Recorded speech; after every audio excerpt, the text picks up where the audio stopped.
Hello friends, so I'm looking to do two videos together here, one where I discuss the arguments against abortion and the other one where I do a bit of a social commentary on the Roe v. Wade decision. That's what I'm going to be doing in this issue, the discussing Roe v. Wade, and I'll be having another video on the arguments against abortion, which I will link at the end of this video once that other one is uploaded. So I just want to say it's important to be aware of what's going on in our society today.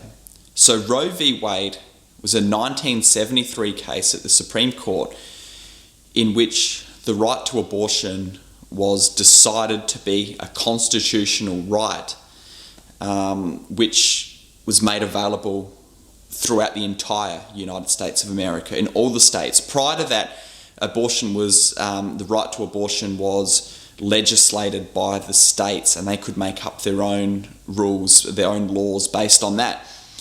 Now, monumentally, this 50-year-old case has been overturned at the Supreme Court this week. And now what this means is not the end of abortions, but abortion is no longer protected as a constitutional right, which is the correct decision because it was never in the Constitution to begin with. Roe v. Wade was a terrible error. Now it goes back to the states, and the states will decide what their legislation will be around the rights to abortion. So this is a good step. It's great news for Christians, but all it is one step in the right direction. And ultimately, what's going to transform people isn't legislation, but it's the gospel of Jesus Christ to transform hearts and lives. But it's great that the United States has moved in that direction.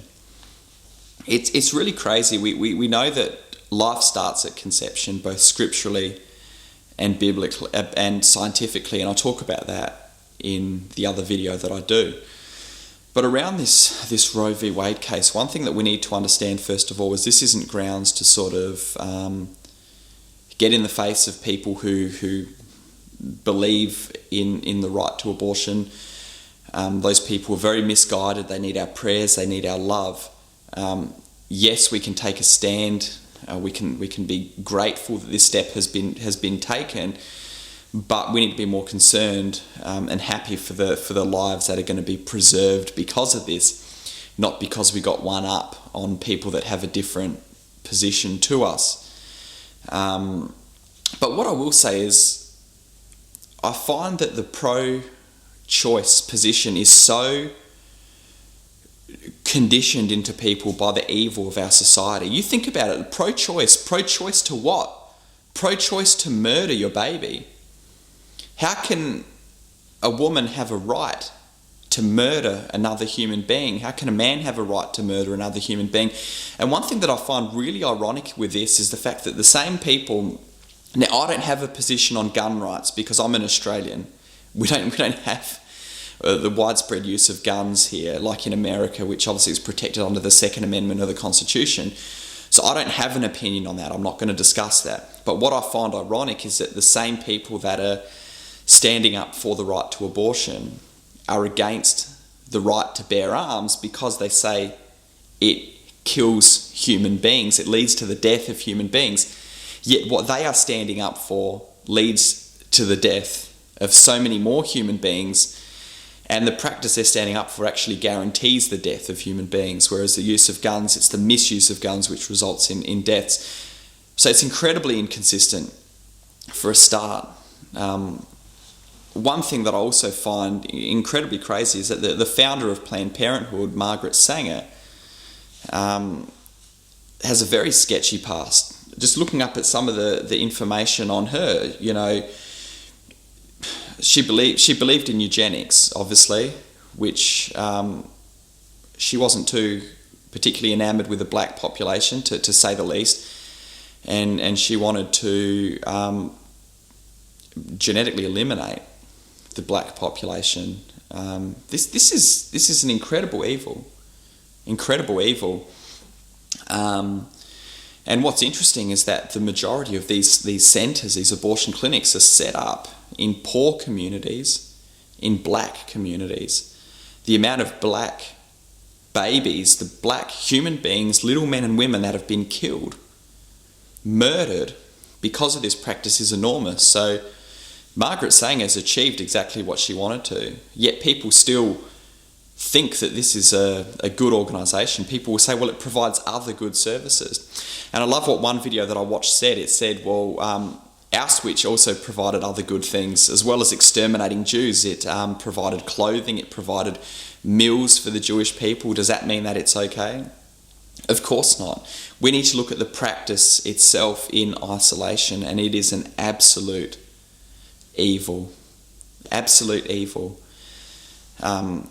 So as Christians, this decision is a step in the right direction, but it doesn't end there. And it's so sad to see people in society saying that they are devastated because a woman's right to choose to murder a human being has been compromised. Terrible. And I'm going to discuss some of the arguments and considerations that people use for abortion in the other video that I'm doing, which I will link on the screen once it's uploaded.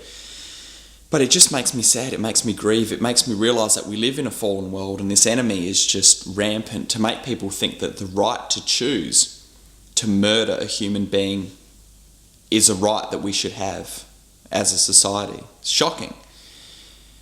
As Christians, what can we do?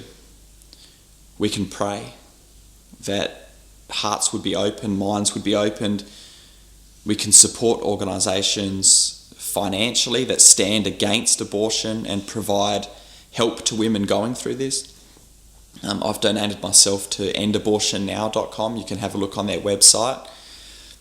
And we can also love people. We can love those people who are going through difficult circumstances, come alongside them and show them that we're there, that we value their life and also the life of the unborn. So, as I said, there are many arguments that seem very reasonable to the minds of people in today's society, but I'm going to discuss those in the other video. So when that's up on the screen, you can click on that and watch that video. And in the meantime, I hope that you've enjoyed this message, friends. It's important to know what's going on in society, and ultimately these things give us the opportunity to be able to take these moral issues, bring them back to God's word and discuss the gospel with people, which is the ultimate solution that they need. Not a change of legislation, that is a good thing, but a change of hearts. God bless you, friends.